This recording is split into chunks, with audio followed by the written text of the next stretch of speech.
Martineau. Toi là. Ça va faire. J'ai déjà essayé d'expliquer ça.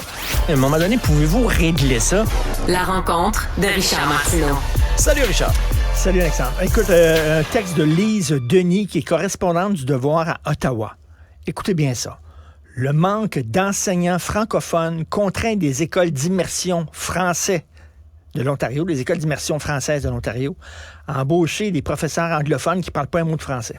Un adulte qualifié, un adulte devant la classe, ils ont les mêmes problèmes que nous. Écoute, Christy, c'est une école d'immersion française, et là, il manque de profs, mais tu sais, il embauche des professeurs anglophones qui parlent pas un mot de français. Ça va être beau, là, le résultat. Il y a une maire de Toronto qui a parlé sous le couvert de l'anonymat à la journaliste du Devoir. Elle a dit, au début de l'année, il y avait une professeure francophone, elle était expérimentée, tout le monde était content, mais à la dernière minute, elle a pris un congé prolongé. Fait que là, ils ont appelé une enseignante à la retraite, anglophone, qui parle pas un mot de français.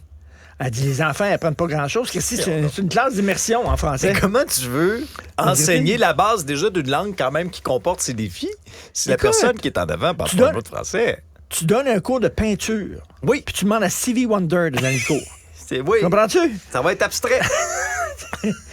Lui, il va t'expliquer c'est quoi le jaune, le rouge, puis le brun. Ben oui. Puis le vert. Écoute, c'est vraiment, c'est d'un ridicule, mais bon, j'imagine qu'ils sont poignés avec la pénurie de main-d'œuvre, exactement comme nous.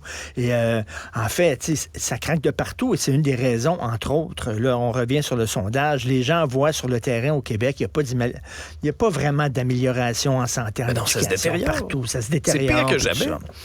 Fait que, regarde, ça fait que ça dégringole. Trudeau, la même affaire aussi, dégringole. Canada is broken, comme dit Pierre Poilievre, donc ça fonctionne pas non plus avec Justin. Mais dans le cas de M. Legault, c'est que la dégringolade est tellement intense, violente et rapide que c'est pratiquement du jamais vu. Là. Dans l'histoire, mettons, moderne, là, repensons à ça. Là. Elles perdent autant de points de pourcentage en si peu de temps.